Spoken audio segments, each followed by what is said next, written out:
Más o menos arranca. Bueno, les voy contando esto y después cualquier cosa, si fueron entrando más chicos, al final lo, lo retomo. Saben que esta semana estuvimos completando y tenemos que terminar de entregar esos avances académicos. En mi caso, por la manera en que nos manejamos en la materia, yo en vez de compartirles la planilla, que es la que completamos para el instituto, me pareció más útil compartirles esa planilla de seguimiento de las actividades, y la vamos a seguir completando a lo largo de las clases de este cuatrimestre, que también son otras 3 clases de contenido. Porque la cursada va a estar aprobada cuando tengan todas esas clases completas y un trabajo integrador que hacemos al final. Entonces no cambia mucho. Lo que pasa en la planilla que entregó en el instituto es que el que no le haya faltado terminar de completar al final de la semana alguna de las actividades de la clase 1 a 3 va a quedar puesto como en proceso, pero no significa que eso se patea a otro momento. Cualquier clase, en cualquier momento, ustedes la pueden completar, y yo cada tanto reviso, ahora ya tenemos muchas clases, así que no me da el tiempo como cuando teníamos poquito para verlas permanentemente, pero cada tanto yo reviso los foros y voy respondiendo y voy completando en esa planilla. A noviembre están todas las clases completas, listo, no importa si ahora en esa planilla del instituto tuve que poner en proceso. O sea, no les informa nada, por eso les comparto esa planilla. Según lo que hizo cada uno o no hizo, o le faltó corregir, que son los casos en que puse las R's. En cada clase sabe qué le falta y qué tiene que completar. Eso es lo que habíamos hablado desde el principio. Y les comentaba a las compañeras que entraron primero que en el periodo que estuvimos en mesa, finalmente aprobaron que la materia sea promocionable, ¿sí?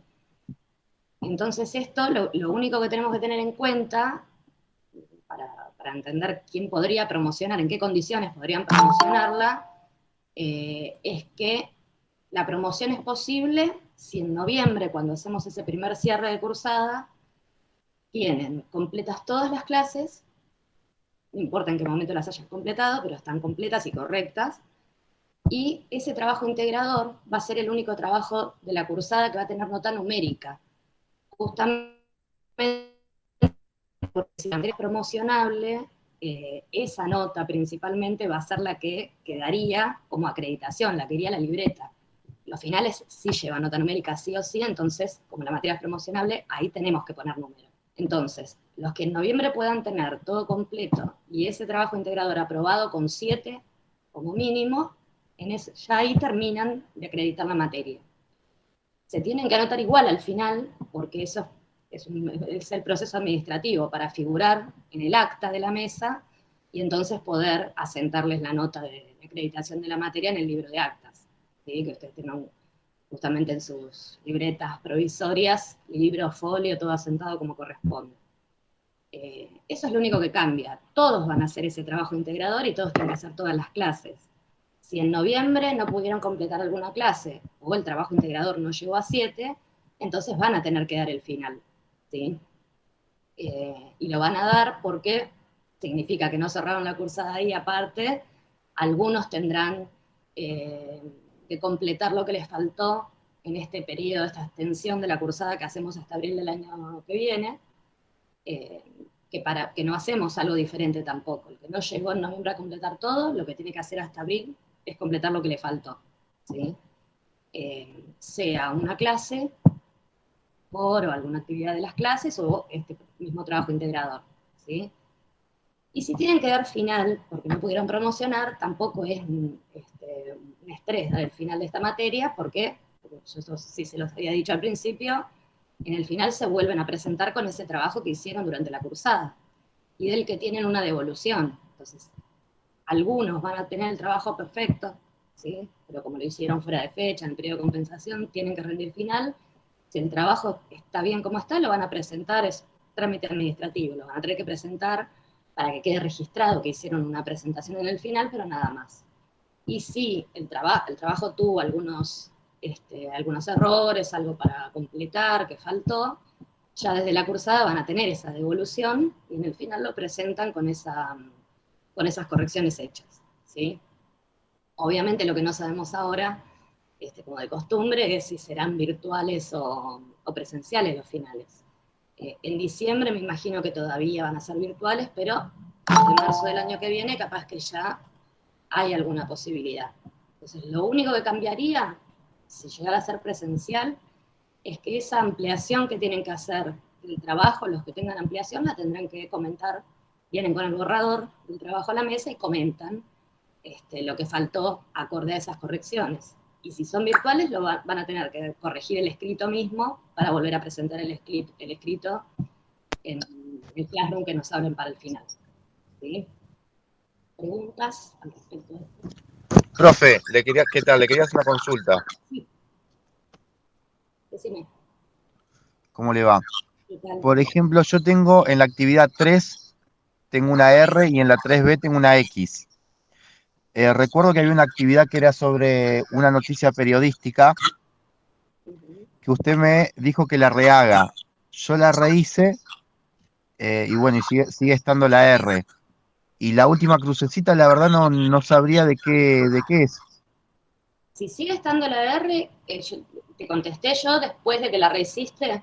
No, Por ahí todavía no la vi y por eso todavía no cambié la R por otra cosa. Esperá que la vea y te respondo.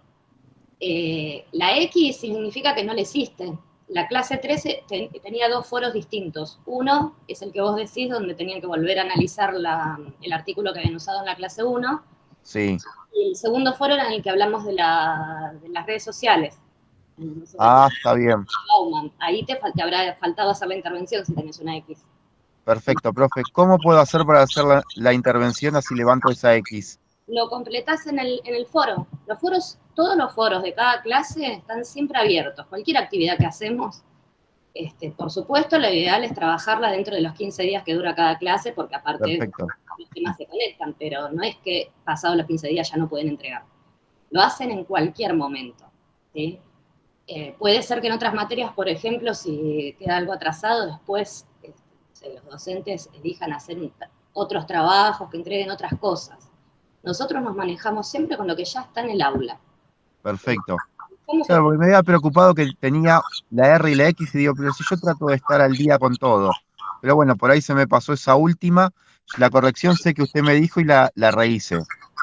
Y la X, bueno, voy a ver si lo puedo hacer entre hoy o mañana, si ya lo tengo resuelto. ¿Tengo que avisarle, Dale, no hay profe? problema. No hace falta porque yo tengo abiertas ahora, justamente como estoy controlando todo, tengo abiertas las notificaciones, así que cuando ustedes intervienen en los foros, me llega el aviso al mail, y yo voy Buenísimo, entrando a mirar, así que no, me voy a enterar. Lo que voy a hacer es revisar buenísimo. si no te contesté todavía de la 3A, la que decís que resiste, o si te contesté y me olvidé de sacar la R, después lo reviso, por las dudas. Muchas gracias, profe. De nada. ¿Alguna otra duda? ¿Se entendió lo de la promoción? ¿Cómo sería?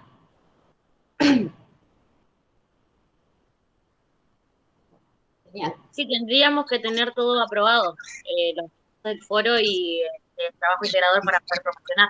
Exactamente. En Ok. noviembre. Claro, en noviembre, sí. Exacto. Bueno, es eso, es una posibilidad, o sea, tampoco es para matarse si llegan, si no llegan, ¿no? Es una posibilidad que algunos le podrán aprovechar para ya tener cerrada la materia y saber que no tienen que preparar para esta materia algo para el final, nada más. Pero insisto, en caso de que tuvieran que dar el final igualmente, el trabajo del final, ya lo hicieron en la cursada y lo que necesita son retoques, porque si el trabajo que presentan en la cursada está muy mal, muy incompleto, muy confuso, lo van a tener que rehacer ya durante la cursada porque no alcanzaría tampoco para cerrarles la cursada. Entonces, ir a final es, de todas maneras, algo que ya está prácticamente cocinado, ¿sí? Eso quiero que les quede claro, o sea, no es la promoción tiene que ser una posibilidad para el que la pueda tomar, pero no un objetivo necesario, porque de todas maneras la calificación que va a quedar es ante todo la calificación vinculada con el trabajo integrador, no porque no tengan en cuenta todo lo que hicieron, sino que justamente ahí están retomando, en ese trabajo están retomando todos los contenidos, y como es un trabajo de análisis, analizar algunas escenas, a ver qué podemos decir de ellas con las cosas que fuimos viendo, en realidad es ahí donde queda bien claro que pudieron apropiarse realmente, cómo lo usan, que es lo interesante, ¿no? Cómo cada uno lo interpreta y sirve realmente para pensar algo hipotético, porque miramos algunas escenas, pero que son cosas que podríamos aplicar perfectamente, por ejemplo, a observaciones de práctica, ¿no? El trabajo es de análisis en ese sentido. Lo único complejo es sentarse a escribir un trabajo más extenso, pero lo que tienen que decir es muy parecido a lo que venimos haciendo en todos los foros. En los foros nunca hubo preguntas de teoría por sí mismas, expliquen qué significa algo, sino que siempre hicimos esto. Bueno, tenemos este concepto, socialización. ¿Cómo podemos interpretar una experiencia propia con este concepto? Lo estuvieron haciendo todo el tiempo y lo vamos a seguir haciendo en las clases que quedan. Entonces, en el trabajo llevamos esa dinámica, pero al formato de un informe, con un recorrido de los distintos temas. ¿Sí? No va a ser, por ahí hay que hacer ajustes, no sé, de la escritura, de orden, pero no de... o sea, todos los que fueron haciendo los foros es porque perfectamente pueden expresar relaciones entre situaciones concretas y la teoría que fuimos trabajando. En ese sentido, esta clase que, a partir de los materiales que les había dejado antes de las vacaciones, si se acuerdan, yo les había dicho que a la vuelta poníamos la consigna para trabajar con esos materiales. Esta es la única clase donde lo que vamos a hacer es más tradicional, todo. Hoy les voy a explicar, como en una clase expositiva, un poco esos materiales para ordenarlos un poco, para explicarles las relaciones entre todos ellos, cosa que no hacemos normalmente en los MIT.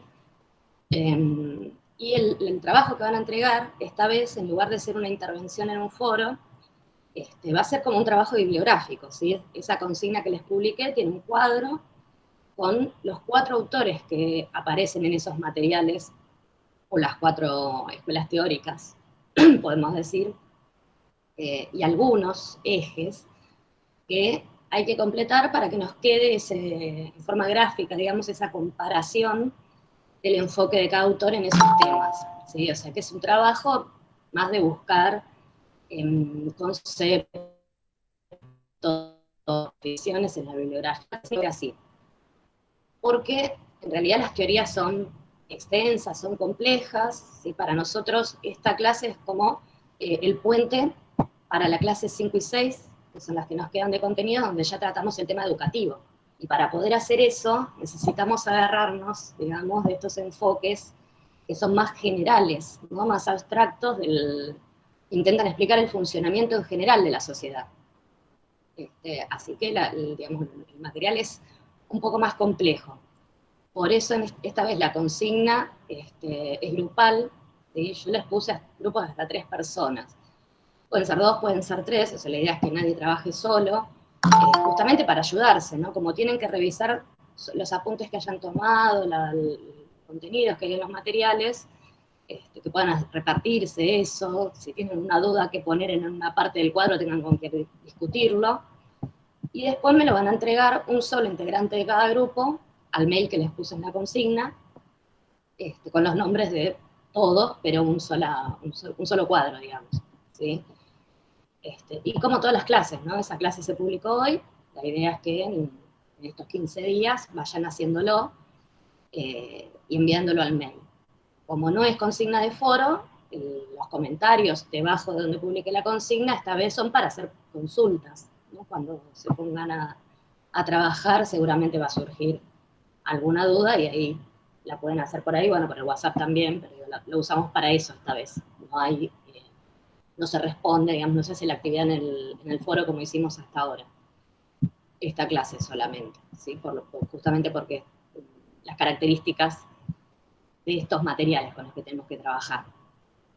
Y una cosa que no me quiero olvidar también, junto con la consigna, les agregué hoy un video, que edité un poco lo que no tenía nada que ver, es un video que tengo del año pasado, que había trabajado la temática, pero no de la misma manera, por eso le saqué algunas cosas, pero sí está una explicación, también un recorrido parecido al que vamos a hacer ahora de los autores clásicos, ¿no? El único que no va a aparecer ahí es Pierre Bourdieu. Pero es un video que yo hice, no una clase grabada. Entonces, lo diseñé, por ahí está más ordenado, más claro que lo que hablamos en una clase, entonces más allá de que esta clase va a quedar grabada, por ahí les sirve en el momento que se ponen a trabajar, buscar también en ese video alguna explicación.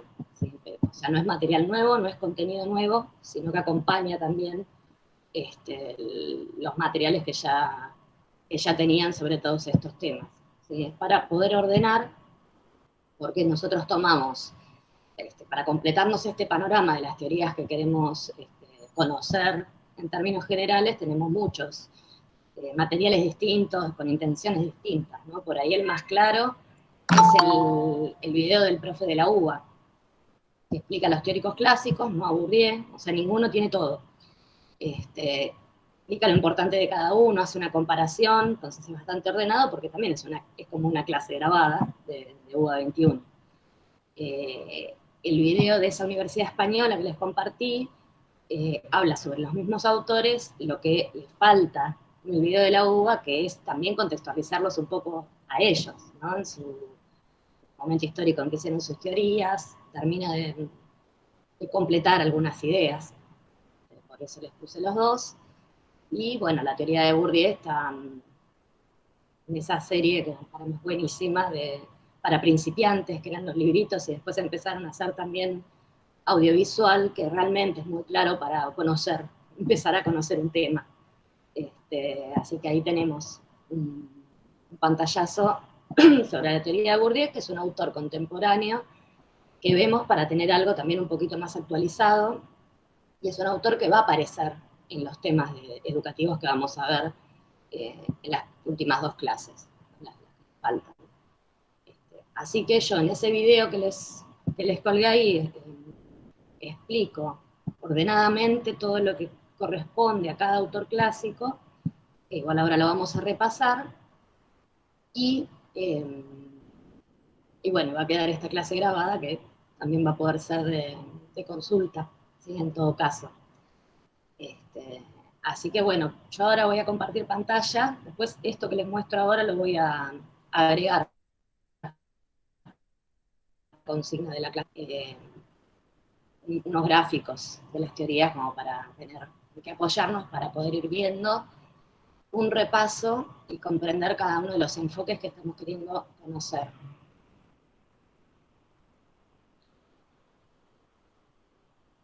Bueno, saben que ahora cuando pase yo a poner en mi pantalla esos gráficos dejo de verlos, así que en cualquier momento que quieran detener, preguntar algo, abren el micrófono y hablan nomás. ¿Sí? Porque no los voy a tener en la vista, en el chat tampoco. Así que avisen. Si un compañero no puede hablar con el micrófono y con algo en el chat, me avisan también. ¿Se ve bien? Ahí ven el gráfico. Sí, profe. Bien. Bueno, voy a volver para admitir. Bueno, lo único que no había nombrado de todos los materiales que ustedes ya tenían disponibles, el único texto que había ahí, que tiene fragmentos de un par de manuales, justamente de ciencias sociales, de sociología, que sería alguna de las cosas que vamos, como un ordenador, ¿no? Alguna de las cosas que van a ver ahora en los materiales que les voy presentando. Nosotros no nos vamos a meter ahora en la historia de la ciencia ni de la ciencia social, pero sí, con esta mínima información que vemos en una línea de tiempo, podemos ir haciéndonos dos ideas que son importantes para comprender el tipo de teorías que estamos leyendo y la forma en que estas teorías piensan la educación. Arriba, la línea de tiempo de arriba, lo que muestra es, podemos decir, los jóvenes que son las ciencias sociales, ¿no? El pensamiento científico, con todas las características que hablamos en la clase 1, justamente es por sí mismo joven, pero dentro del periodo de organización y constitución académica de cada una de las ciencias, en este sentido moderno, las ciencias sociales además son las últimas en organizarse. Y eso significa que hasta hace muy poco tiempo, porque en la historia de la humanidad, un par de siglos es poco tiempo, lo social, por supuesto, fue algo en lo que el hombre siempre pensó, pero lo pensó desde el punto de vista de la filosofía. O sea, pensando en la potencialidad y las posibilidades del el razonamiento humano, lógico, para comprender las cosas. Y no desde la idea de que lo social puede ser pensado a partir de usar la razón para interpretar lo observable, ¿no? La sociedad común y lo social como hechos que ocurren y que pueden ser observados como puedo observar también fenómenos naturales, especies, fenómenos astronómicos, lo que hacen otro tipo de disciplinas, ¿sí? Lo que más tardamos es en encontrar el modo, en reconocer que todos los aspectos de la vida en común del hombre podían también adquirir algún método, alguna forma para poder ser observados y construir un conocimiento que aspire a la misma precisión que pueden tener otras disciplinas. Esa es la principal idea. Y si vemos este recorrido, ¿no?, en los distintos siglos, hasta que llegamos acá al siglo XVII, que aparece la primera disciplina social científica, tenemos la explicación de por qué se tardó tanto, ¿sí? Porque el origen de todas las ciencias en el occidente, ¿no?, aclaremos esto, no estamos hablando de toda la humanidad, pero sí de la cuna en la que nuestra academia, nuestras academias y nuestra ciencia latinoamericana se forma, todas ellas vienen de la filosofía griega, ¿no?, de la antigüedad. Estos filósofos griegos que eran matemáticos y a la vez politólogos, digamos, ¿no?, que se ocupaban de todo, desde el punto de vista racional. Ese periodo, la antigüedad, es el momento en que se abandonan las ideas místicas, ¿no?, las explicaciones místicas de las cosas, y comienza a desarrollarse el intento de explicación racional de todas las cosas. Y eso es lo que debió haber seguido evolucionando, pero tenemos todo el periodo medieval, que a veces desde el punto de vista del conocimiento, el antismo, casualidad, donde se detiene esa evolución del uso de la razón humana por la transformación política y social que tiene todo el espacio europeo, que durante todo este periodo va a estar dominado por la Iglesia Católica. Entendámoslo, perdón, como un dominio político, no solamente que como religión se extiende, se impone al conjunto de los pueblos europeos, que aparte se están empezando a explorar y a controlar otras regiones del mundo, no solo en ese aspecto, digamos, que tiene que ver, por supuesto, con el conocimiento, sino que efectivamente la Iglesia es la que da el visto bueno para entregar las coronas, para definir la sucesión de las coronas, o sea, tiene centralizado el poder político dentro de las monarquías europeas centrales. Y eso es mucho más explicativo que lo que la propia religión en sí mismo, como discurso, como conocimiento, tal como vimos en la clase 1, implica.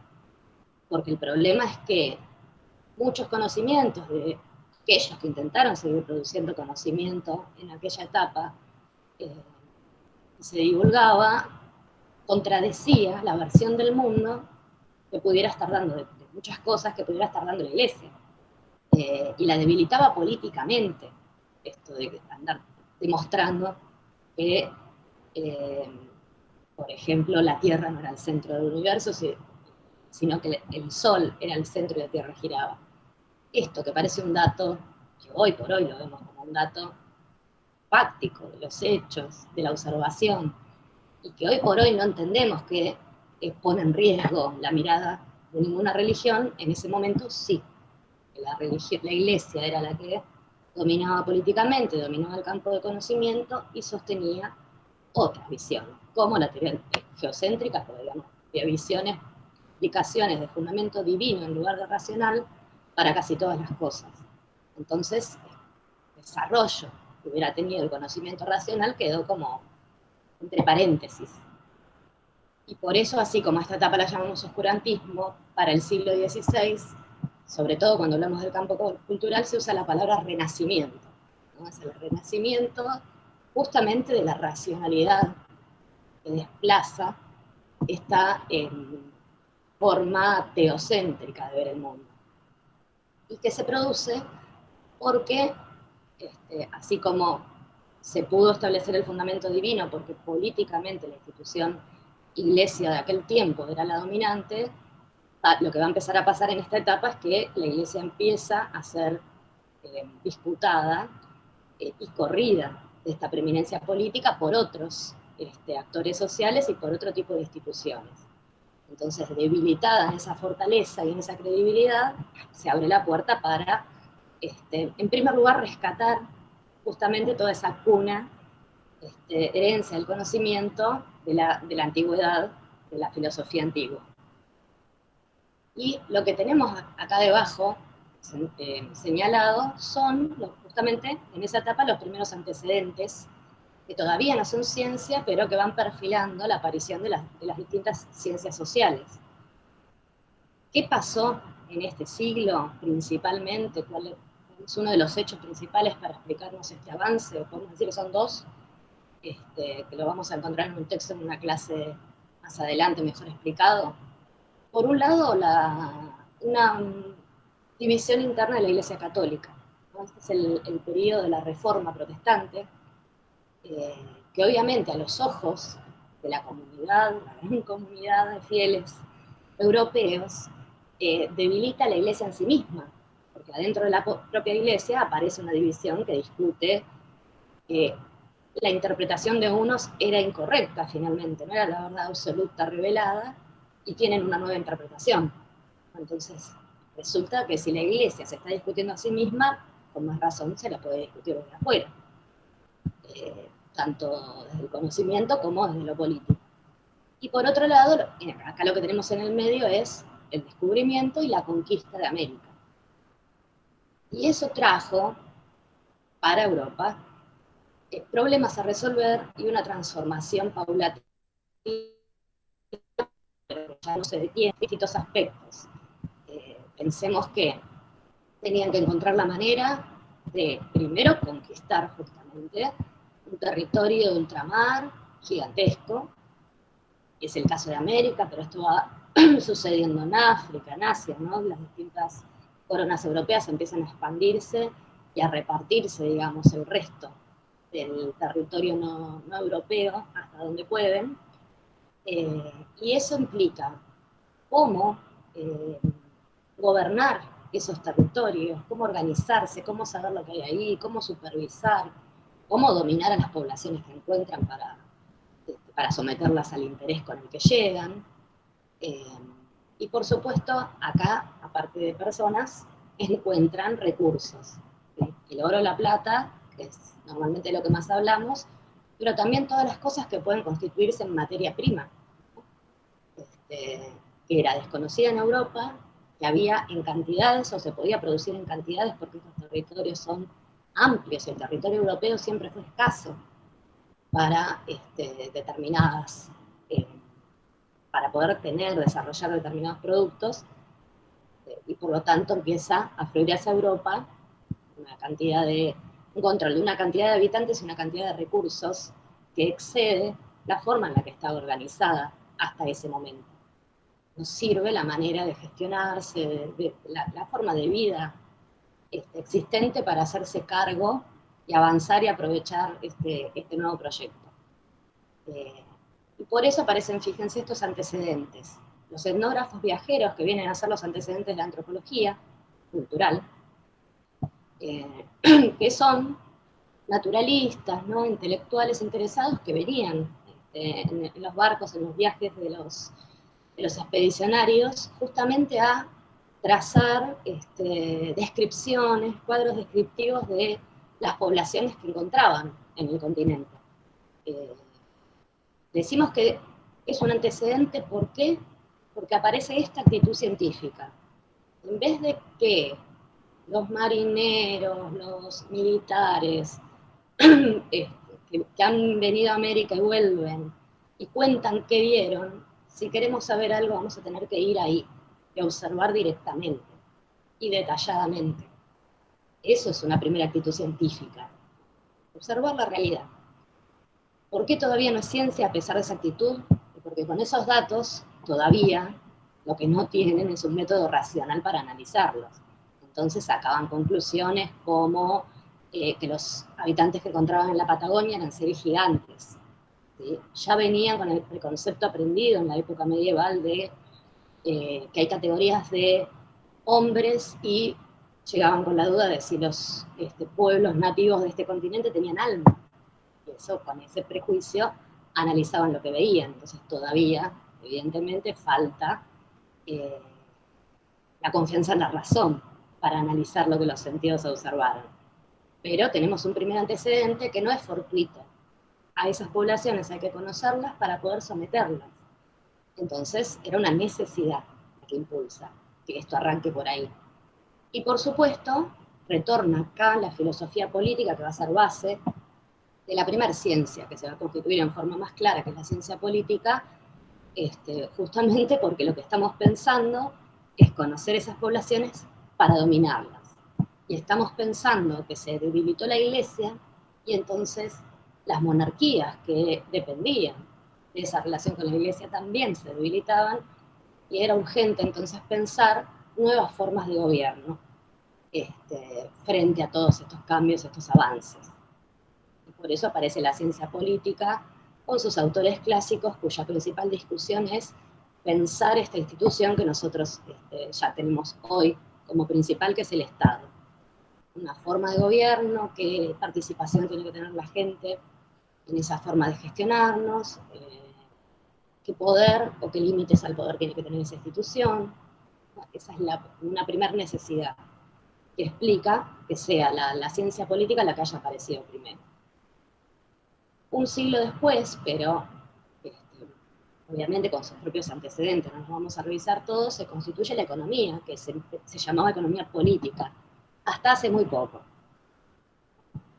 Es una cuestión moderna, sacarle la palabra política, y es un intento de negar que la economía es una ciencia humana, social. Es lógico también la aparición de la economía política. Lo que nos pasa en estos siglos son las transformaciones económicas, la primera revolución industrial, ¿no? Este flujo constante de materias primas y de oro y plata va creando, permite la aparición de grupos sociales que van a ser los primeros capitalistas de este nuevo modo económico que se está constituyendo, y que producen una transformación enorme en todo sentido.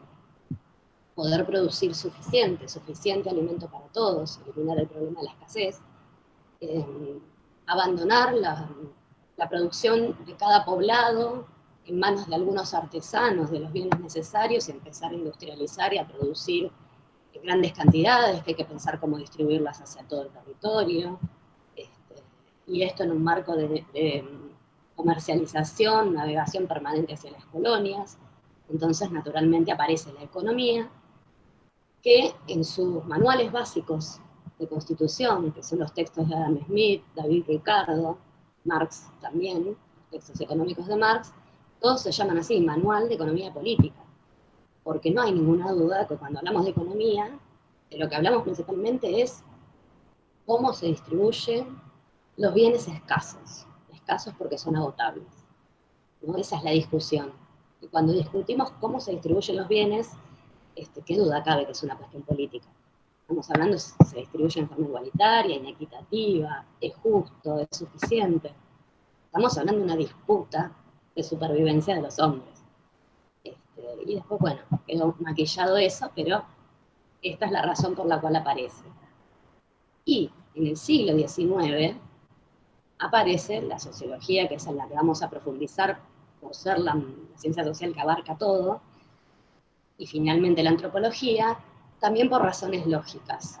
lo que tenemos hacia fines del siglo XIX ya es una transformación consolidada. Y si a partir del siglo XVI tenemos 2, 3 siglos de transformación paulatina de ese mundo medieval, teocéntrico, feudal en la manera de producir, agrario, monárquico, para fines del siglo XIX ya tenemos los primeros estados, ya ocurrió la Revolución Francesa, aparece la idea de república, algunos países siguieron siendo monarquías, pero monarquías constitucionales, o sea, aparece la participación popular, ya hay mercados constituidos como tales y grandes industrias. Entonces, en el siglo XIX ya podemos ver qué características tiene esta nueva sociedad, que ya no está en transición, y al mismo tiempo, como ya está consolidada, lo que vemos son los nuevos problemas sociales, que no existían antes de este orden capitalista. No son los mismos problemas de desarrollo, de convivencia, de relaciones que producía el mundo medieval o el mundo antiguo, ¿sí? Y como empiezan a aparecer esos problemas, ahí se da el impulso de estas disciplinas que vienen a explicar, a tratar de comprender cómo es este orden social, qué es lo que causa tanto caos, tantos conflictos en este nuevo orden social, porque los conflictos ya no se pueden resolver más como antes. Los conflictos no se resuelven yendo a los argumentos divinos, crucificando gente, hay que resolverlos de otra manera porque son otros conflictos y hay otra forma de organizarse y de pensar.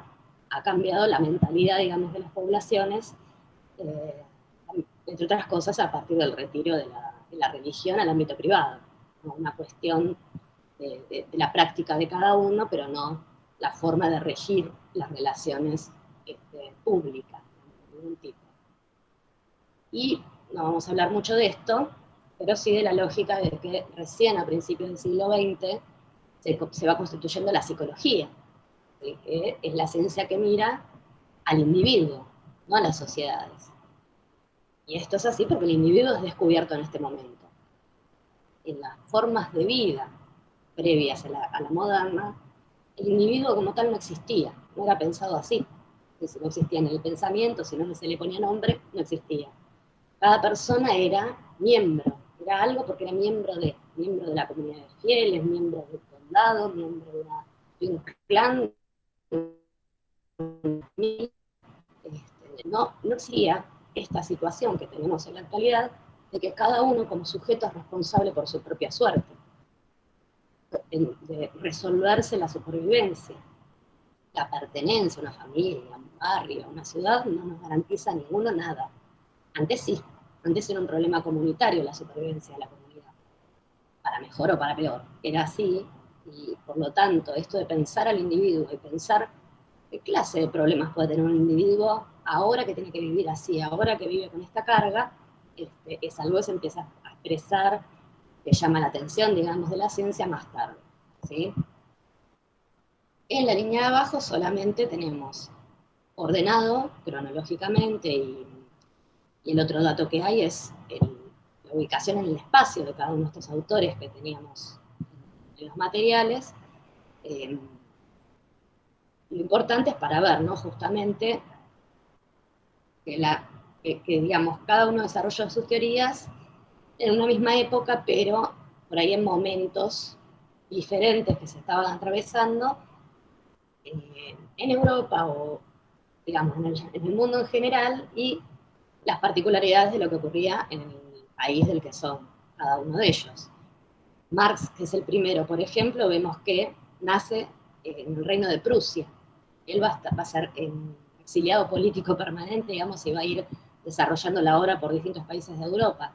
Pero él nace en un lugar donde todavía no se había dado la transición hacia algún tipo de Estado democrático constitucional, porque es el primero de ellos.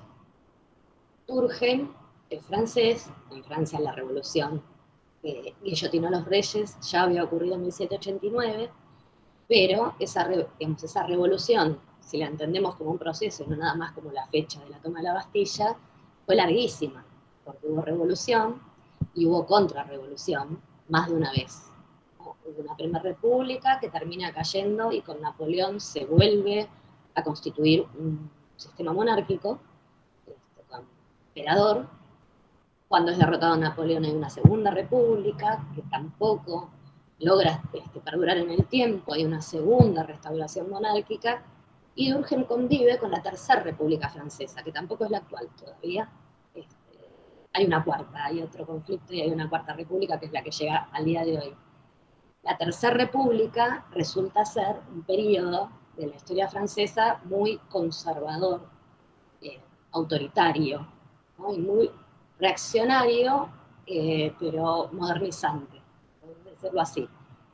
Es la república que vino a asegurarse de que no pudiese determinar esa tarea revolucionaria, que no se pudiese volver otra vez a las cuestiones monárquicas, terminar de eliminar el poder de los terratenientes feudales que venían sosteniendo a los monarcas, el poder de las familias monárquicas, y terminar de modernizar, digamos, la sociedad. Y por eso fue tan autoritaria, fue anti-eclesiástica, ¿no?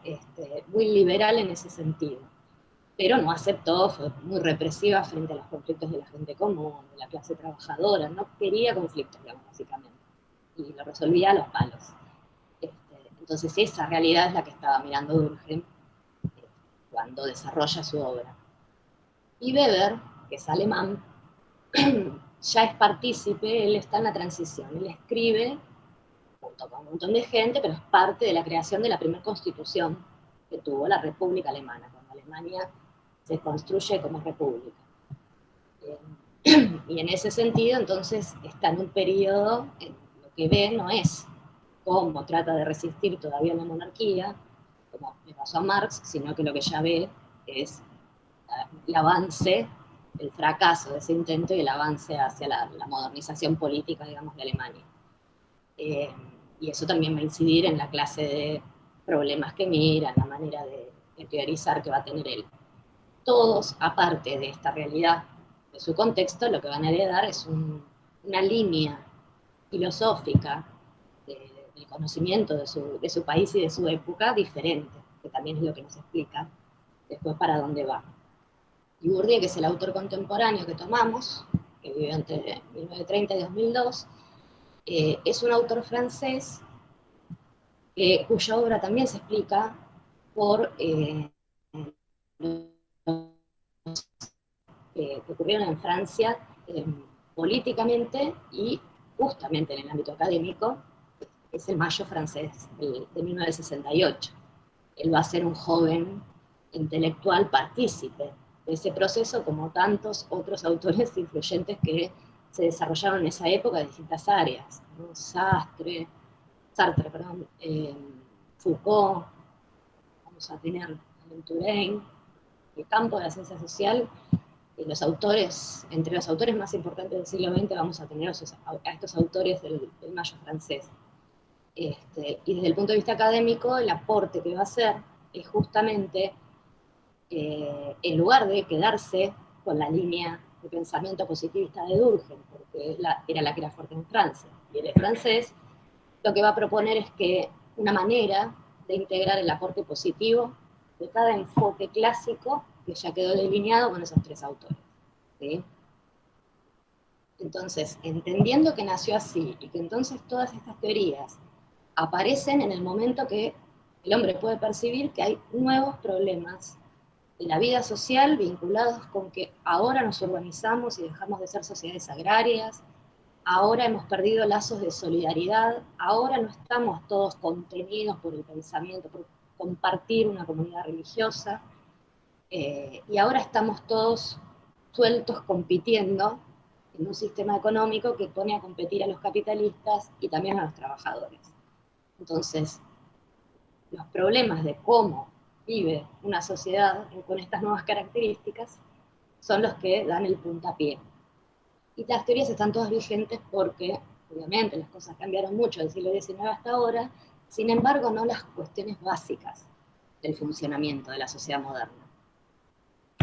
Entonces, este gráfico sería, más que nada, qué significa la sociedad, qué pasa con esos individuos y cómo se relacionan estos elementos, es lo que cada uno de estos autores va a contestar de manera diferente. Pero el campo de la ciencia social en general y de la sociología en particular implica esto, poder, lo que se busca es entender, interpretar, cómo nos relacionamos los individuos en esto que llamamos sociedad, ya no comunidades, aldeas, pueblos, sociedad, pensando en sociedades grandes, ¿no? Complejas.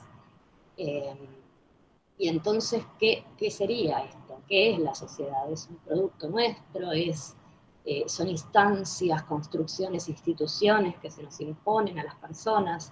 Ese es el campo de preguntas que viene a responder cada uno de estos autores clásicos para definir qué sería lo social. No son los autores que fundan una nueva ciencia. ¿Qué es lo social? ¿Por qué esta ciencia es distinta a las demás? ¿Qué agujero tiene? Sería esto. Y por supuesto, poder diseñar un método científico que permita efectivamente, construir conocimiento que cumpla estas condiciones de ser metódico, de ser riguroso, de poder dar prueba empírica de lo que dice, ¿sí? Cada uno los autores representa un enfoque distinto, todos vigentes y todos aceptados para interpretar las cuestiones sociales de la sociedad. Acá, para hacer un recorrido por los autores, en vez de ponerlo en el orden cronológico que están en la línea de tiempo, lo puse de una manera que nos lleva más bien de lo más simple a lo complejo, no porque sea fácil la teoría de Durkheim, más difícil la que viene después, pero sí porque las formas de respuesta se van oponiendo y se van complejizando. En el material escrito que tenemos en la clase, la primera parte, que era un texto de Giddens, presentaba, bajo la idea de dilemas, ¿no? De dilemas teóricos, justamente dos respuestas posibles a los grandes temas que tiene que resolver, que estudia desde siempre, que dan sentido a que exista la sociología, ¿sí? Y de esos dilemas que cuenta ahí, los más importantes son los dos primeros, ¿sí? Arriba aparece, la partecita representa el primer dilema. ¿Cuál es la pregunta? Ese dilema que cada autor va a contestar de manera distinta. Las estructuras sociales, eso que llamamos sociedad, ¿es algo distinto, superior a un individuo considerado en forma suelta y le impone al individuo la acción, la conducta, las ideas?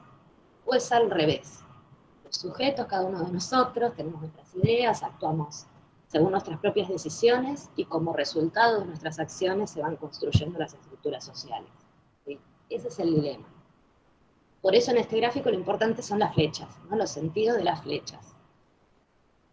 Acá todas las flechas van hacia la derecha porque este autor es el que va a pensar, va a definir a la sociedad como una instancia distinta y superior a los individuos. Superior en el sentido de que ningún individuo en forma particular puede cambiar, transformar, manipular cuestiones sociales. Por el contrario, la sociedad es la que le impone las condiciones, las normas, las ideas a los individuos. Y es así porque de otra manera no habría sociedad, digamos, más o menos para la idea de Durkheim. Para que haya orden social, hay algo superior a las diversidades que podemos tener cada uno como individuos, que se nos impone y nos permite entonces alcanzar el consenso mínimo para poder convivir socialmente. O sea, profe, disculpe. Sí. Él ve primero lo general, tipo, va a lo individual y cree que es la sociedad lo que contorna al individuo, no el individuo que en conjunto forma una sociedad. Exactamente. Va a tener esa mirada, uno lo puede pensar como una mirada vertical. Lo social está por arriba y nosotros estamos abajo. Estamos siempre condicionados, cargando el peso, no moviéndonos libremente, sino cargando el peso de esa condición de la sociedad que está por encima nuestra. Por eso aparece esta idea, ¿no?, que les puse acá, cuando Durkheim dice, ¿cuáles son los objetos que estudia la sociología? Entonces, esta nueva ciencia los llama hechos sociales. Le pone este nombre porque él confía plenamente, es un autor positivista.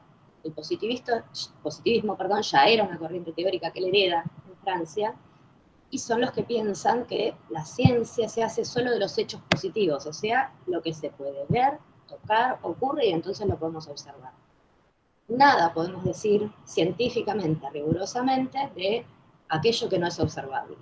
Entonces Durkheim es el autor que va a hacer el esfuerzo de pensar cómo observar, con qué método además, etcétera, los hechos sociales, y aparte de mostrar que se pueden observar como los biólogos observan animales, células, plantas. Podemos observar lo social. Y se dispone a definir qué es eso. Y fíjense las características que atribuye Durkheim a los hechos sociales. ¿Qué cosa es un hecho social y entonces la sociología puede abordar? Cualquier fenómeno de la sociedad que sea exterior a los individuos, que sería esto, coercitivo sobre los individuos, se le impone por la fuerza, y colectivo, o sea, algo que ocurra sobre el colectivo social y no a unas pocas personas. Si ocurre a unas pocas personas, ese fenómeno probablemente sea biológico, psicológico, no social, dice él. Si ocurre en el colectivo, es por las primeras dos características. ¿Sí? Lo que está pasando no tiene origen en lo que una persona quiere hacer, decir. Tiene origen en algo que está por encima de las personas. Por eso les ocurre a todos. Y es coercitivo porque no tendríamos escapatoria, digamos así. Un hecho social nos impone a todos una forma de conducta, una manera de atravesar el fenómeno, el que no tenemos salida si somos parte de la sociedad. Doy un ejemplo simple para entender estas tres características. Cuando todos los que estamos acá nacimos, la manera de intercambiar bienes es a través del dinero. La compra-venta que se resuelve con dinero. Listo. Eso es exterior a nosotros. Nosotros como individuos nacimos y eso está así. No tenemos, y es coercitivo, no tenemos manera de sobrevivir y obtener todo aquello que nos permite ser parte de la sociedad sin buscar la manera de obtener dinero y sin intercambiar esos bienes por dinero. No es una elección que podamos hacer. Y por eso, porque está fuera de nuestras posibilidades, es que es colectivo, nos pasa a todos. Como parte de la sociedad, como miembros del colectivo, nos pasa esto. ¿Podemos sobrevivir por fuera del sistema de intercambio monetario? Sí, tal vez como sujetos sueltos podemos ser hippies, nos vamos a un bosque o a una isla una manera de sobrevivir como Robinson Crusoe, pero entonces ya no somos parte de la sociedad, ¿sí? Así lo entiende Durkheim. Esta es la manera de comprender que hay algo que es lo social, que no es lo que yo hago o no, y que me impone condiciones. Esta cajita que nos explica por qué es la flecha va de sociedad-individuo, sociedad la que condiciona al individuo, sería la manera, el cómo la sociedad se nos impone, a través de las instituciones. La educación, pero todas, ¿no? La familia, el trabajo, la religión, no las iglesias, sino la religión, la ciencia, todas esas son instituciones sociales. No las tenemos que entender como los lugares físicos, no los espacios, los edificios, sino como normas regulares que todos aprendemos de la misma manera para llevar adelante, para tener ciertas ideas y llevar adelante ciertas conductas sociales. La familia es una institución, por ejemplo, porque lo que aprendemos es qué implica la relación familiar. Roles de cada uno, con qué fin existe una familia y de qué manera se lleva adelante una familia. Entonces, no importa si hay dos padres, uno, hay relaciones de sangre, no, adoptados, me hice cargo del nene del vecino. No importa nada de todo eso, hay familia, podemos identificar, hoy por hoy aceptamos distintas formas en que se pueden presentar las familias, pero las vemos como familias porque lo que pasa es que todas cumplen estas normas, que han sido impuestas por esas instituciones. Entonces, si las entendemos así, queda claro que para este autor la educación va a ser una institución importantísima para estas sociedades modernas, porque efectivamente es una institución especializada en transmitir todas estas normas sociales.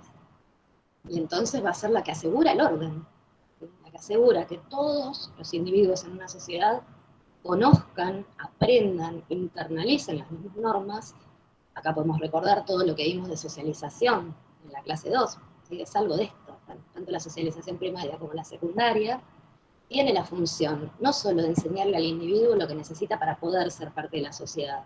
Para Durkheim, sobre todo, tiene la función de asegurar que todos los individuos se adapten a la sociedad de la misma manera, ¿sí? Por eso, acá la palabrita armonía. El segundo dilema que aparece en ese texto de Giddens, que tienen en el material escrito, es el dilema que se pregunta por si lo natural, entre comillas, de las sociedades modernas es ser armónicas, ordenadas, consensuadas, o ser conflictivas. En esta teoría, claramente la sociedad, cuando está sana, usa mucho la metáfora biológica, es armónica, ordenada, consensuada. No podría serlo de otra manera si las instituciones pueden cumplir bien su función y todos aprendimos lo mismo, y todos internalizamos lo mismo. ¿Qué motivo para conflicto podría haber si todos estamos viendo el mundo de la misma manera y respetando las mismas normas para interactuar con otros? ¿Sí? Esa es la idea que tiene él. No conflictivo porque acá hay que pensar, retomamos esa idea de socialización. No se trata de que en la escuela todos aprendimos la Constitución y entonces, como sabemos lo que dice la Constitución, la respetamos. Sino de ese trabajo que es más inconsciente, como en la socialización primaria, como en el sentido común, por el cual esas normas que las instituciones nos están enseñando, nosotros las internalizamos. Cuando tomamos una decisión, no es que sentimos que estamos teniendo que cumplir una norma. Cuando tomamos la decisión, nosotros tomamos la que creemos que es libremente nuestra decisión, la que para nosotros es correcta, porque esa norma ya está internalizada y se nos hizo carne. Entonces decidimos actuar como hay que actuar. Esta es la idea que trasciende en esta teoría. Obviamente no es que Durkheim piense, les conté cómo fue el transcurso de Francia y lo que estaba pasando, la etapa represiva, violenta en la que él vivió en Francia, y de hecho él fue parte, fue enviado al frente, y los hijos fueron enviados al frente en la Primera Guerra Mundial. No es que él crea que no hay conflicto, pero él, bajo esta visión, ¿qué va a decir del conflicto? Hay que resolverlo y lo podemos resolver. Dice, si hay conflicto, es porque hay ajustes que hacer en estas normas, en estas instituciones. Hay una función que no se está cumpliendo correctamente, o varias, y por lo tanto, con la metáfora biológica piensa, la sociedad no está sana porque alguna institución está enferma. Hay una patología. Y la patología se puede curar. Entonces se interviene en esa patología que produjo un desequilibrio. Lo normal, la tendencia natural, digamos, sería volver a recuperar el equilibrio.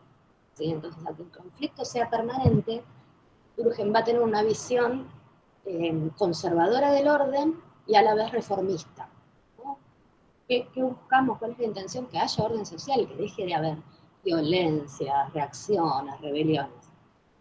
Pero en un sentido progresista. Para hacer eso no volvamos a imponer la idea del derecho de sangre, de que hay un supuesto representante de Dios que nos dice que podemos y que no podemos. Eso ya cambió. Ajustemos las normas para que todo el mundo quede contenido, internalice las normas y se vuelva a pacificar, digamos, el orden social y pueda evolucionar. Esa es la idea que va a tener Durkheim. Entonces, es por esta visión que aparte va a ser el primer sociólogo de la educación. O sea, de los primeros textos científicos, no pedagógicos en sí mismos, sino científicos que vamos a encontrar, que piensan qué hay que hacer, cómo es el campo educativo, va a ser este autor.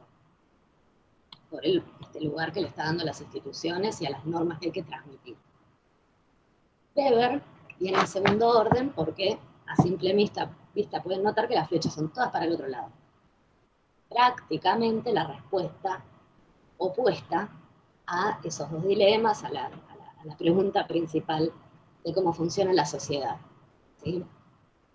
En el primer dilema, como vemos arriba, para este autor, sí va a ser la acción de los sujetos la que le da forma, construye las estructuras sociales. Así como en Durkheim habíamos visto que se centra en el hecho social, Weber va a decir, es la acción social lo que la sociología estudia. ¿Quiénes actúan? Las personas, no las instituciones, no las normas. Los que actuamos somos los sujetos. Entonces, ¿cuál es el campo de la ciencia social? Lo que queremos explicar. Y las acciones que realizan las personas referidas a otras personas, dirigidas a otras personas, ¿no? Por eso acciones sociales. Y entonces estamos mirando al sujeto. Sujetos interactuamos, ¿no? Acá cuando representamos, necesitamos al menos 2 individuos para representar esta idea, no uno solo como con Durkheim, porque lo que vamos a tener entonces todo el tiempo es personas interactuando con otras personas. Cuando los sujetos interactuamos, comprando, vendiendo, estudiando, criando, acciones que son parte de nuestra relación con los otros, lo hacemos con algún sentido, ¿sí? ¿Y qué va a decir? Por eso se llama sociología comprensivista. Si los que actúan son los sujetos, el objetivo es poder explicarnos por qué las personas actúan como actúan. ¿Qué sentido cada uno de nosotros le está otorgando a la acción que realiza? ¿Sí? ¿Qué entiende? O sea, la visión de cada sujeto. ¿Qué entiende el sujeto que está pasando a su alrededor, por lo cual decide actuar como está actuando? Y si eso es así, si nosotros utilizamos nuestros intereses, sentimientos, razón para actuar, entonces la estructura social, familia, por ejemplo, va a ser el resultado, una construcción que las personas estamos realizando permanentemente. ¿Sí? En este caso, dejo la palabra sociedad para poder mantener una comparación, pero el autor casi no la usa, ¿sí? Como para él no hay una cosa tal como una sociedad por arriba de las personas, habla de relaciones sociales más que de sociedad como instancia diferente. ¿Qué sería cuando pensamos esta misma interacción entre personas individuales como interacciones entre grupos sociales? ¿Sí? Las personas interactuamos de una manera similar, a veces cooperativa, a veces asociativa, como miembros de un grupo al que pertenecemos. Y luego, como miembros de ese grupo, establecemos relaciones sociales con otros grupos que están cercanos o que tienen intereses opuestos. ¿Sí? Al grupo de pertenencia. Sí.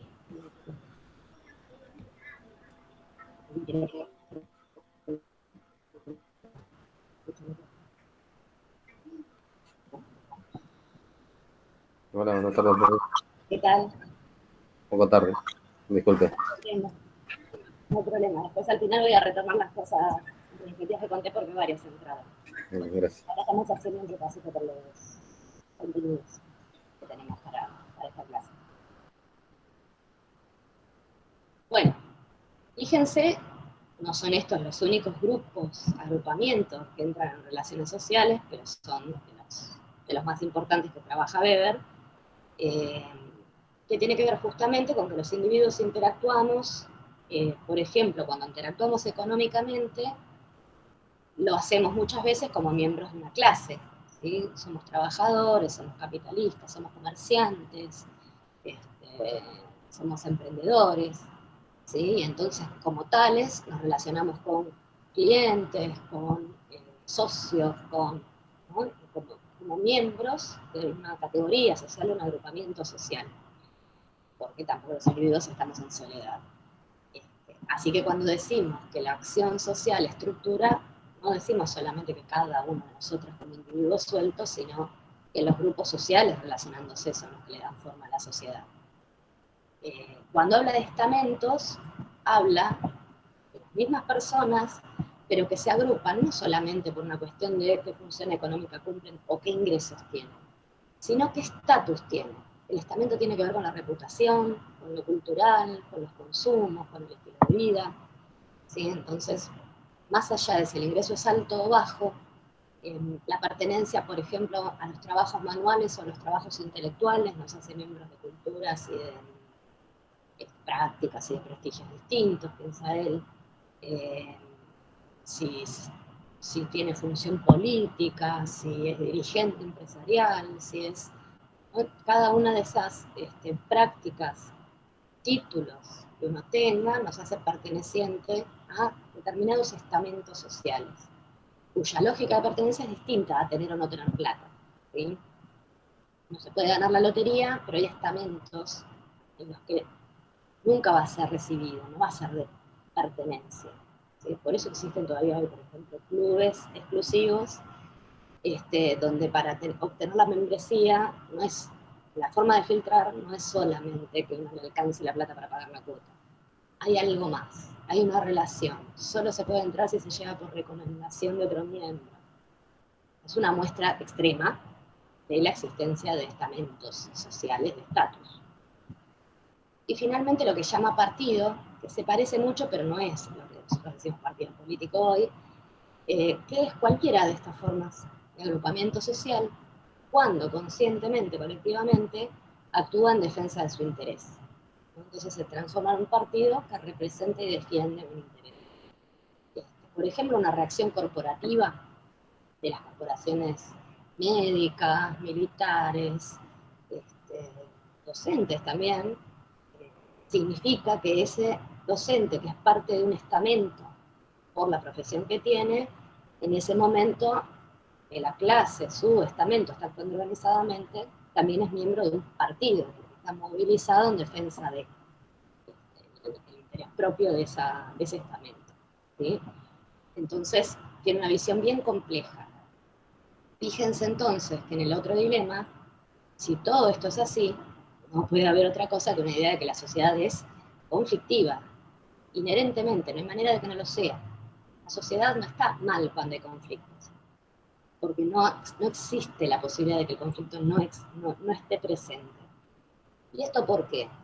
Porque si lo que entendemos es que los sujetos en forma independiente, y a su vez los grupos a los que los sujetos pertenecen, están siempre decidiendo cómo actuar, buscando sus intereses, sobre la base de sus objetivos racionales, o sus sentimientos, o lo que fuera, entonces cabe esperar que permanentemente aparezca el conflicto, el roce, ¿no? El choque, porque los intereses no van a ser todos iguales y en algún momento se van a tener que enfrentar entre grupos y entre personas. Por lo tanto, la conflictividad social es un hecho permanente que se da en cualquier campo. Hay conflictividad en la religión, hay conflictividad en las relaciones entre géneros, entre generaciones, entre profesiones, entre parientes, ¿sí? No cabe esperar otra cosa, ¿no? Por eso su visión es individualista. O sea, él está dándole peso no a todo lo que en la sociedad nos condiciona, sino a toda esa diversidad que cada sujeto es. Y entonces cómo los grupos sociales también contienen diversidad de sujetos en su interior. Entonces, cuando yo miro a una persona, me doy cuenta claramente que no es igual a ninguna otra. Dejo de ver lo común. Si en Durkheim vemos lo común, en vez de resaltar esta individualidad, ¿sí? La educación la ubicamos por acá, para que nos quede claro que entonces es un campo más, una práctica social más, en la que va a ocurrir lo mismo. Vamos a encontrar sujetos interactuando, grupos de diverso tipo, interactuando, cada uno en función de sus propias finalidades y sus propios intereses y valores. Entonces, ¿qué cosas va a analizar, por ejemplo, Weber de la educación moderna? En primer lugar, esta burocracia, ¿no? La burocratización, esto de que en la modernidad educamos a través de un sistema educativo gigantesco, ordenado, pautado, registrado. O sea, es un sistema burocrático de organización.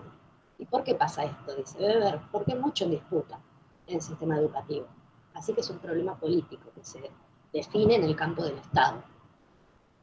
Porque los títulos que ese sistema educativo va a otorgar, aparte del conocimiento que hace circular, lo certifica. Y ese certificado es una de las principales puertas de entrada a estos estamentos privilegiados de los que hablábamos, ¿no? La pertenencia profesional es una puerta de determinados ingresos, a determinado prestigio social que se tiene con ese título más que con otro, o que no tiene ninguno. Entonces hay un interés político, una disputa siempre en torno a ese acceso. Entonces son varios interesados, no solo va a haber una disputa que se expresa en los que están dentro del sistema educativo, el docente, el estudiante, sino que todas las clases, las corporaciones sociales con intereses también entran en esa discusión. Por ejemplo, nosotros somos docentes, pero cuando obtienen, como van a tener ustedes, su título de docente, su profesorado, las competencias, o sea, ¿a qué los va a habilitar ese título? ¿A dar qué materias, en qué niveles, con qué puntaje, etcétera? No es algo que discuta, que se defina nada más en el Estado, en el Ministerio de Educación, o en la participación del sindicato docente como representación de nuestros intereses, sino que va a jugar, por ejemplo, el propio campo académico-científico de la biología, en el caso de ustedes, que si está organizado en defensa de sus intereses, va a presionar para que se enseñen ciertas cosas de la biología de determinada manera y se acceda a enseñar con determinadas condiciones. También juegan eso. Profesiones muy mal organizadas, poco organizadas en defensa de sus intereses, como es en Argentina la sociología justamente, no batallan tanto esta disputa, y lo que nos pasa a los que tenemos el título de sociología es que no tenemos prácticamente campo propio en el sistema educativo. Podemos dar varias materias, pero aquella justamente, la que es específica, sociología, por ejemplo, en el nivel secundario, tenemos el mismo puntaje que otros, con otros títulos, ¿sí? Y eso no le pasa a las materias vinculadas a la historia, a la biología, a la literatura, a la matemática. ¿Sí? El físico no tiene más puntaje. El profesor de física no tiene más puntaje que el profesor de matemática o el mismo, tiene menos. Y la explicación no está en los docentes que damos la materia, en los estudiantes, en las familias, está en cómo está organizado el campo académico, la corporación, el círculo de la sociología en el país, y la disputa no le disputa. Y la biología lo disputa mejor y tiene mejor reputación, muchísima más antigüedad también, ¿no? Hay razones por las cuales defiende el interés corporativo, ¿sí? Entonces vean qué visión política y conflictiva que tiene que ver tanto de la cuestión educativa como de cualquier otro campo de relaciones, porque todos ellos son campos problemáticos, ¿sí? Y finalmente, vean que de los clásicos dejamos a Marx para el final, porque acá se ve la complejidad. Todas las flechas van hacia los dos lados, ¿sí? Justamente Marx va a tener una visión, por eso se la llama teoría dialéctica, teoría materialista, las formas de nombrar a la propuesta de Marx, que tiene que ver con justamente con tener un poquito de cada idea. Si pensamos en el primer dilema, ¿qué significa la flecha para los dos lados? Marx va a pensar algo parecido al ejemplo que les di con Durkheim, ¿no? Efectivamente, cada sujeto nace y se tiene que incorporar a una sociedad donde hay estructuras que ya están ahí, que están funcionando y que lo van a condicionar. O sea, nacer en la actualidad no es lo mismo que haber nacido en la época de la esclavitud. Pensemos, nacer en la actualidad y ser negro no es lo mismo hoy que cuando el negro en este mundo era alguien que cumplía la función de ser un bien material de otro, una herramienta del amo que lo va a comprar. Esa condición se la encontró cada negro que ha vivido, que ha nacido y vivido en este mundo. A su vez, en el momento que no le toca vivir, tiene entonces determinadas ideas en el sentido común circulando, determinada organización política, un nivel de desarrollo económico y tecnológico de la sociedad. Todas esas son las condiciones de vida de una persona. Se llaman condiciones por eso, porque lo condicionan. ¿Sí? El sujeto no puede manipular en forma particular esas condiciones, va a tener que vivir la vida en función de ese condicionamiento, ¿sí? Eso me explica la flecha hacia este lado, perdón. Pero en Marx la flecha vuelve porque las personas, cuando actuamos, tenemos efectivamente esas condiciones, pero eso nos condiciona, no nos determina, dice Marx. No es lo mismo hablar de condicionar que de determinar. Estas condiciones las encontramos, pero los sujetos actuamos y nos relacionamos con otros. Y por lo tanto, cuando actuamos y nos relacionamos, revertimos siempre en alguna forma de transformación visible o no, sutil, más rápida como cuando ocurre una revolución, más paulatina como cuando parece que no está pasando nada, pero en nuestra propia acción, en nuestras propias relaciones, vamos modificando esas condiciones. Eso es lo que nos explica, obviamente, que las condiciones de hoy no sean las de la esclavitud. ¿Sí? Hubo acción que modificó. ¿Sí? Intenta dar en ese sentido una respuesta más completa a esto, porque si no, pareciera que no hay cambio social. ¿Cuál es la característica principal de la teoría de Marx, entonces, pensando en esta visión de ida y vuelta? Él lo que va a entender es que de todos los fenómenos, digamos, que componen la vida social, hay uno que es central, una de estas condiciones, digamos, de vida, hay una que es central y que condiciona justamente todas las otras prácticas sociales, todos los otros ámbitos de la sociedad, que es el modo de producción, ¿no? Por eso en este globito puse los términos que normalmente Marx usa, que tampoco es sociedad, como modo de ver, sino modo de producción, cuando habla, caracteriza en términos generales una forma de organización económica, o formación social cuando en los escritos en los que está hablando de una sociedad en particular. Cuando hace un análisis de qué está pasando en Londres, por ejemplo. ¿Por qué se llama modo de producción? Y bueno, porque para él, ¿cuál es la actividad? Justamente, la acción básica y por lo tanto las estructuras básicas de las sociedades humanas. La supervivencia, es lo necesario para garantizar la supervivencia. El hombre necesita resolverse eso, y después vendrá cualquier otra cosa. Entonces, si lo miramos así, lo que explica cómo está funcionando una sociedad tiene que ver con cómo está organizada esa forma de obtener lo necesario para la supervivencia. Por eso él habla de modo de producción esclavista, modo de producción feudal, modo de producción capitalista, que sería el actual. Lo que va cambiando en cada uno de esos modos de producción es esta característica, que a su vez es la que origina las clases sociales, que son las formas de organización que tenemos los individuos, los sujetos en la sociedad. Sí, vamos a empezar de atrás para adelante, así se entiende con el ejemplo. Durante la época de la esclavitud, ¿qué característica había? La propiedad de los medios de producción. Los amos eran propietarios de absolutamente todos los medios para producir la supervivencia. Las herramientas, las tierras y hasta el propio cuerpo, la persona misma del esclavo, que era el que iba a trabajar con esas herramientas, la tierra, y obtener lo necesario. ¿Sí? Una propiedad absoluta. Cambian las relaciones, todas las ideas, las prácticas, la organización política, todo se modifica cuando en el periodo medieval feudal esto se reorganiza, el cuerpo, digamos, de las personas es liberado, deja de haber esclavos y pasamos a tener señores feudales y siervos.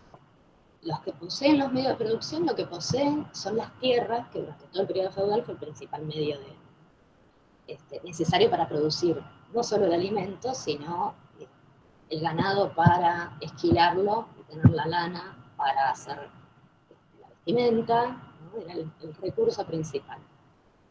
El siervo tenía que trabajar para él y podía en esas tierras obtener su propio sustento y era dueño de sus herramientas de trabajo. Entonces no tenía tierra, pero tenía su trabajo y sus herramientas para trabajar la tierra a cambio del acuerdo que hiciera con ese señor terrateniente.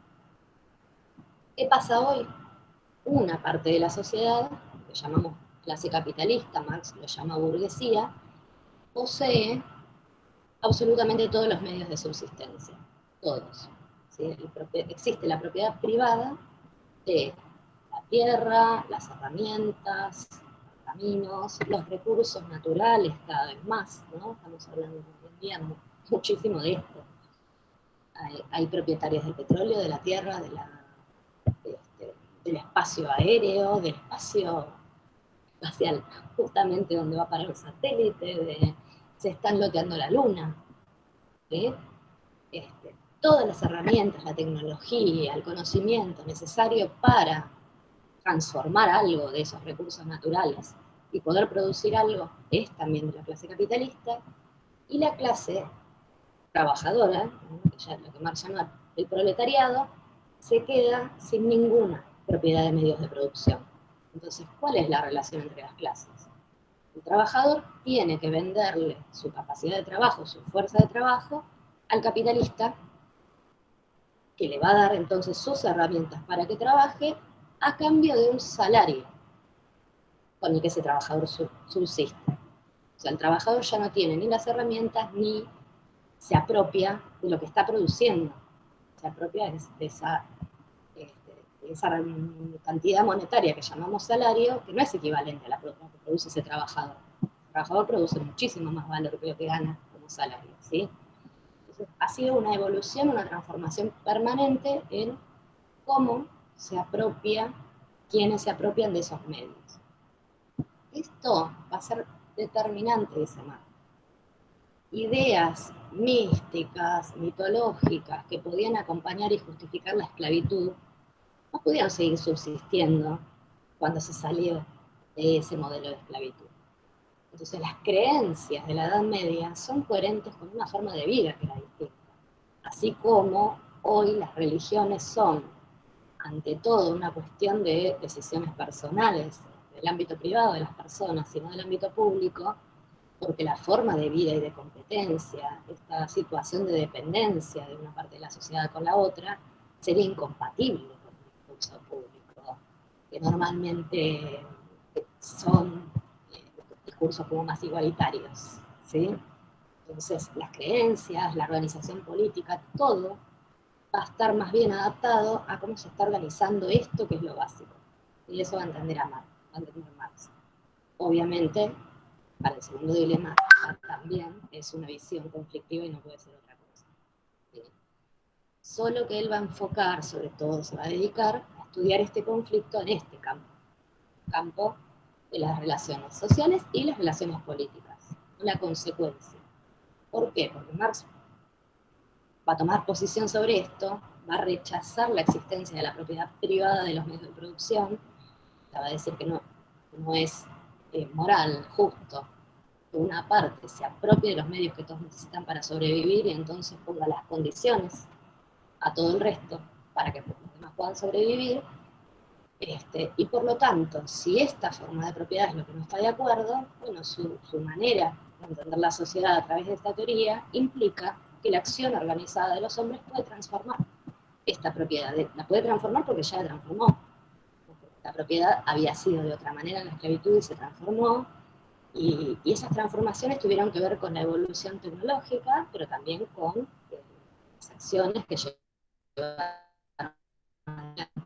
los distintos grupos sociales en cada época, ¿no? Para defender la continuidad de una manera de organizarse o para cambiarla y construir otra manera, ¿no? Entonces, va a tener esta idea de, bueno, las estructuras que existen, son fuertes, nos condicionan, explican un montón de los conflictos que existen, pero las personas no son, y las clases sociales no son entidades autómatas que se adaptan a eso que encontraron nada más, sino que tienen capacidad de resistencia y de transformación, ¿no? Y pueden transformar en ese sentido. Por esto, que estamos diciendo, pero esta cuestión central es que el gráfico lo representamos así con los individuos. Los individuos nos relacionamos como miembros de una clase social con los otros miembros de la propia clase, y a través del enfrentamiento de clase, de la lucha de clase, que puede ser negociada o en algunos momentos violenta, se va cambiando, pero la relación con el otro grupo social se da a través de este choque de clases. Cuando hay un enfrentamiento sindical entre la patronal y los trabajadores, cuando hay un enfrentamiento electoral entre partidos o posiciones políticas que teóricamente representan los intereses de una clase o de la otra, ¿no? En distintos campos y de distintas maneras, las clases siempre tienen entran en esta relación conflictiva, ¿sí? Bueno, para cerrar, en el material de la clase, ustedes de Bourdieu tienen, para organizar todo lo que cuenta ese video, yo les dejé un gráfico mucho más completo, ¿no? Que tiene así todos los términos que se explican en el video. Pero para poder tener esta visión comparativa, también con Bourdieu, lo realicé con la misma lógica. Como vemos, obviamente ya dijimos que es un autor que intenta tomar el aporte de todos ellos. Así que las flechas son todas en doble sentido también, porque hay un poquito de cada cosa. Bourdieu viene en un libro que se llama El oficio de sociólogo, lo que va a querer demostrar es qué cosas nos deja ver cada una de estas teorías clásicas, ¿no? Hay temas que más conveniente, más productivo, mirarlos desde la óptica de uno o de otro autor. Y al mismo tiempo hace un esfuerzo por mostrar qué es lo que hay en común, ¿no? Hay respuestas acá que vimos que parecen opuestas a las mismas incógnitas, y sin embargo todos comparten algo en común, por eso son todos sociólogos y pudieron constituir una ciencia. Y entonces él va mostrando qué es lo común y el aporte de cada uno de estos clásicos. Si vamos al primer dilema, va a tener esta idea justamente integral. Él va a decir que Durkheim es un autor que desarrolló un marco teórico recontraútil para analizar las instituciones. Si queremos ver cómo la historia de una institución, cómo funciona, cómo se ha ido transformando, si está, digamos, quedándose atrasada a su tiempo, ¿no? Cosas por el estilo, es más conveniente el aporte de Durkheim. Durkheim nos permite pensar cómo son las estructuras, y Bourdieu cree que las estructuras nos van a condicionar, así que las tenemos que analizar.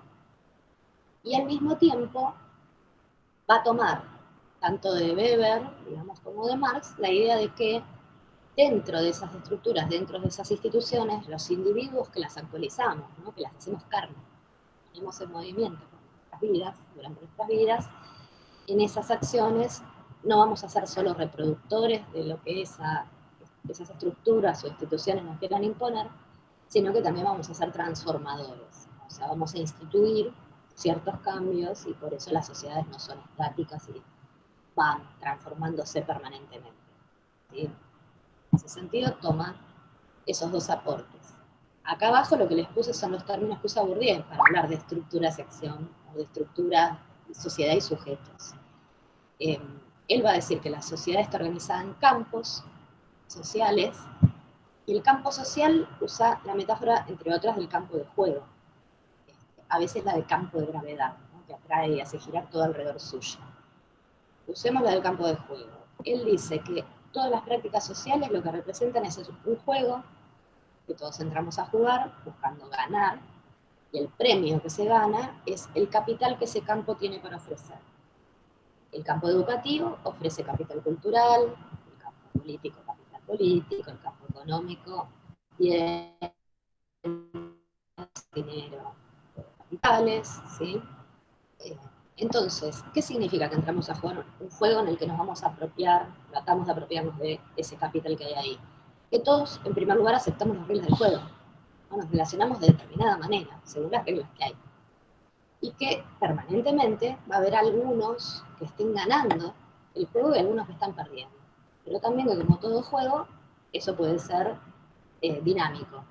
Alguien va ganando y en un momento pasa a perder y después recupera posiciones, ¿sí? Entonces, esta visión nos permite entender, obviamente, primero esto. El otro dilema también va a tener una visión conflictiva de la sociedad. ¿Qué estamos haciendo las personas? Bueno, en todos los ámbitos de los que somos partícipes, competir, jugar ese juego, esa lucha, en la que somos dominantes tal vez en algunos campos y estamos siendo dominados, o sea, los perdedores, por lo menos circunstanciales, en otro campo. Así que estamos permanentemente en una lucha para obtener los capitales. ¿Qué son los capitales? Y los medios necesarios de subsistencia para la vida moderna, ¿no? Solo que él, de Marx, toma la idea de que el capital económico en el capitalismo es un determinante importante, pero no único, ¿no? Le va a dar mucha importancia a cómo juega el capital político que las personas tienen, la importancia del capital cultural, cada vez mayor a lo largo de la evolución de la propia sociedad capitalista, ¿no? Entonces, ahí estaría la disputa. ¿Qué juega la educación, el campo educativo? ¿Qué papel tiene en el conjunto social, en esto que él llama el espacio social, donde están estos campos y nosotros jugando los juegos? Bueno, la educación justamente es el lugar que pone en juego el capital cultural. Si funciona como cualquier otro campo, significa que más allá de que el campo educativo moderno, los sistemas educativos modernos, por ejemplo, discursivamente digan ser universales, igualitarios, inclusivos y demás, funcionan como un juego, que alguien gana, alguien pierde, alguien sale en una posición mejor que otro, necesariamente. ¿Y cómo pasa esto en el campo educativo? No va a pensar que es un problema que suelen pensar los marxistas ortodoxos. Marx no se dedicó mucho al tema de educación, me detuve ahí, pero de la teoría de Marx se deriva que si tengo una clase dominante en el campo económico, esa clase a su vez tiene medios para intentar imponer la dominación política, la dominación cultural y por lo tanto también impone cómo funciona el campo educativo, qué se enseña y cómo se enseña, ¿no? Según su propio interés. Eso es lo que se deriva del pensamiento de Marx. Obviamente, eso, en la teoría de Marx, todo es dialéctico, también es un campo de disputa.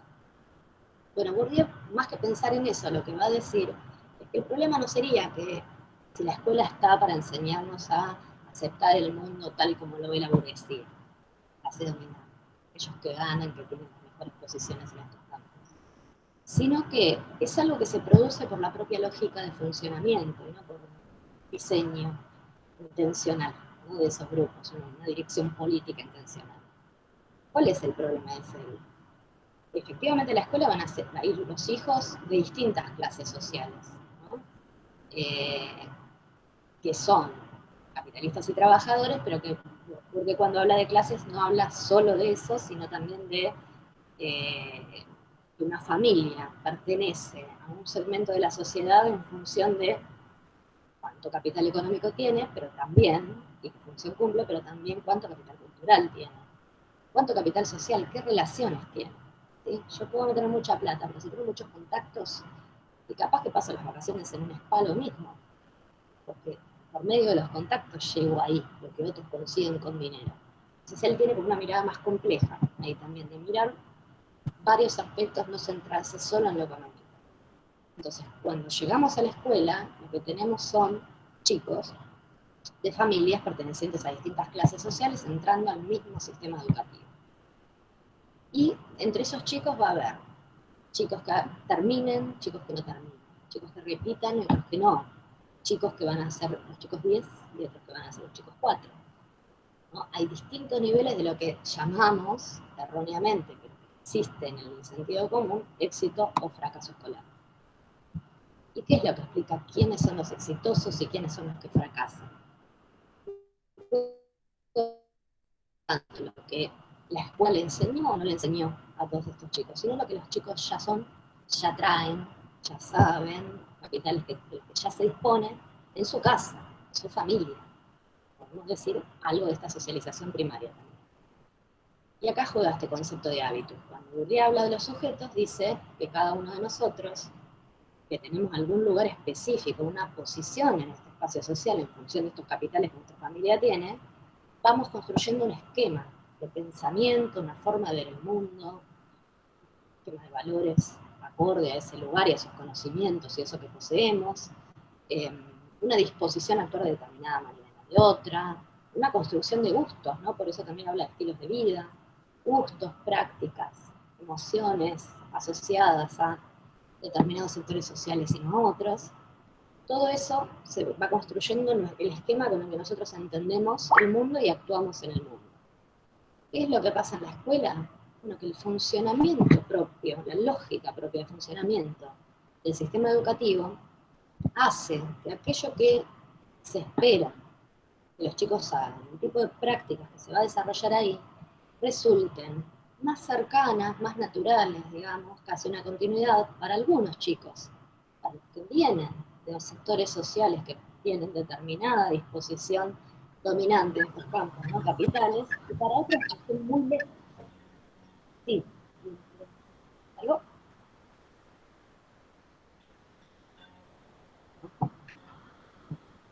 Bueno, entonces la escuela, ¿qué termina haciendo? Ratificando, acreditando, ¿no? Lo que cada uno aprendió de lo que la escuela enseñó, sino justamente premiando a aquel que continuó con toda naturalidad las prácticas de la escuela, por dar un ejemplo tonto, porque no llegó a la escuela sin saber leer y escribir, y es la primera vez que va a leer. No llegó a la escuela para conocer un libro, o la práctica de disfrutar de la lectura, etcétera, ¿no? Un montón de cosas que hacen que sea más fácil ese transcurso, y entonces ese chico llega y desde el primer día está aprendiendo lo que la escuela quiere enseñar. Viene con todas las herramientas, tiene el equipo. Los otros chicos tienen no solo que aprender, reestructurar su hábitos para poder encajar ahí, en esas prácticas, porque su vida aparte sigue dentro de su mismo ámbito, entonces la escuela le va a decir, pero está buenísimo leer, y él va a volver a la casa y va a seguir sin tener una biblioteca llena de libros, y va a seguir sin ver al mundo adulto que tiene alrededor leyendo por placer. Así que para él va a ser un combate constante, una adaptación constante, que tal vez pueda hacer, tal vez no. Y esas son las cosas que finalmente conducen a que un chico repita y otro no, a que uno sea 10 y el otro sea el 4, ¿sí? Y fíjense todos los prejuicios vinculados a esto es lo que habla Bourdieu como peso, ¿no? ¿Cómo se cobra esto? Las percepciones, la idea de que hay chicos más inteligentes que otros, cuando lo que pasa es esto, no, algo que se distingue en sus capacidades intelectuales. La idea de que hay chicos responsables, que se esfuerzan, y chicos vagos. Normalmente a estos chicos, que son los que pueden repetir, pueden tener bajas notas, son a los que consideramos vagos, sin tener en cuenta que lo que le estamos pidiendo a esos chicos es el triple de esfuerzo que tienen que hacer los otros. ¿Sí? Entonces no es una actitud no personal la responsabilidad o la vagancia ahí, es poder tener las condiciones para. Y la escuela le puede decir, si vos haces el esfuerzo podés, y acompañar, pero le está pidiendo el esfuerzo, no sé, por ejemplo, al chico que sale con el papá a cartonear. Ese tiene que hacer un esfuerzo sin el tiempo, sin los medios, sin la cabeza libre y despreocupada, que solo tiene el problema a afrontar de la escuela, que otros compañeros.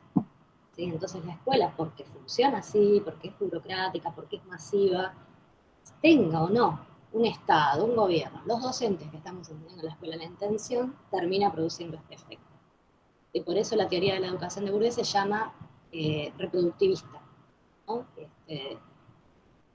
Es como una manera de explicar por qué la escuela, desde el discurso, dice que es un medio que da oportunidad de ascenso social. En realidad, para la mayor parte de los casos, lo que hace es ratificar el lugar que cada uno tiene. Porque va a seguir premiando y le va a hacer fácil las cosas a los que ya estaban en mejores condiciones, y se la va a complicar y va a reasegurar ese lugar de desventaja ya entrado a la escuela con desventaja. Planteó un preguntón, un dilema que todavía no se resuelve tampoco sobre los sistemas educativos. Mucho de lo que vamos a ver tiene que ver con esa discusión, ¿sí? Bueno, este es el paneo. Entonces, en la actividad que ustedes, que quedó publicada hoy con la clase, esto que estuvimos hablando es lo que tienen que tratar de ir organizando en ese cuadro. Cada columna es un autor y tienen algunos puntos al costado, por ejemplo, qué concepción de la relación individuo-sociedad tiene cada autor, qué concepción de educación, qué postura en estos dilemas, ¿sí? Es eso lo que tienen que ir organizando, y esa información que va saliendo de los distintos materiales. Solo sí les aclaro que la postura en educación es lo único que no está en los materiales que les había compartido antes, ¿no? Como hablan de la teoría en general, ninguno enfoca en educación. Así que esa temática la tienen que buscar en esta clase grabada, y estos gráficos, bueno, se los voy a compartir, y también en ese video que les digo que subí, explico la postura de educación de los autores clásicos. Seguramente doy otros ejemplos que nunca digo lo mismo dos veces. Así que de ahí sale la información para completar la última categoría del cuadro, que es el concepto de educación, ¿sí? Pero es solo organizar lo más sintéticamente posible, que se pueda entender la postura del autor, pero sin extenderse un montón. El objetivo es que nos quede visualmente una herramienta gráfica, como es un cuadro comparativo, que nos deje a simple vista ver las similitudes y diferencias en cada uno de esos temas de cada autor, y nos quede a mano para que cuando vamos profundizando las otras clases el tema de educación tengamos que volver a todos estos materiales, sino que el cuadro le sirva a cada uno de guía, ¿sí? Así que bueno, les recuerdo eso nada más. Esta vez lo van a mandar por mail, lo van a hacer en grupos de hasta 3 personas y me lo van a entregar por mail un solo cuadro con el nombre de todos los integrantes del grupo, ¿sí? Durante estos 15 días y después empezamos la clase 5. Con la misma lógica que hasta ahora, no llegaron los 15 días, bueno, no importa, apenas lo tienen, lo mandan, ¿sí? ¿Alguna consulta? Nadie interrumpió, así que supongo que avasallé porque son un montón de cosas, pero igual van a tener la grabación, pero ¿hay alguna pregunta puntual que quisieran hacer de todo esto? Bien. Bueno. De los que están ahora, ¿hay alguno que, de los que entraron más tarde, que no escucharon el tema de la promoción de la materia? ¿No se puede promocionar? No, yo no escuché nada. Después, un repasito rápido y bueno, después mirate la primera parte que no tuviste, que va en detalle ahí. Profe, Sí, disculpe, la saludo, yo ya me voy retirando. vaya, sí, ya terminamos. Se hizo largo, por eso les dije, esta clase es como clásica, pero ya vamos a volver a los mismos más. Bueno, en estos días que estuvimos de receso, terminaron de aprobar la promoción para la materia. Entonces, la condición para poder acreditar ya la materia en noviembre es que para cuando hacemos el cierre de cursada en noviembre tengan todas las clases completas, como hasta ahora, poder hacer la actividad de cada clase. Las últimas semanas vamos a hacer un trabajo integrador. Entonces, el que tenga todo completo y ese integrador, que es a lo único a lo que le vamos a poner nota numérica, lo puede aprobar con por lo menos 7, ahí ya va a haber aprobado la materia. Cualquiera de las dos cosas que no lleguen, que tengan menos nota en el trabajo, no hayan podido completar una clase, bueno, entonces van a tener que completarlo después y después rendir el final de la materia, que igual es volver a presentar ese trabajo, no es nada del otro mundo dar el final. Pero bueno, aquellos que puedan aprovechar la oportunidad, tal vez ahí ya pueden acreditar la cursada. Y eso es lo que nos aprobaron. ¿Sí? Así que esa es la novedad administrativa. Bueno, chicos, los dejo. Se los hice re largo. Después, más tarde, cuando esto se termine de procesar, subo la grabación al aula y les subo estos gráficos que mostré. ¿Sí? Bueno, nos Bueno, vemos. profe, muchas gracias. Buenas noches. Que descansen. Chao, profe, gracias. Chao. Chao, profe. Chao. Chao, profe.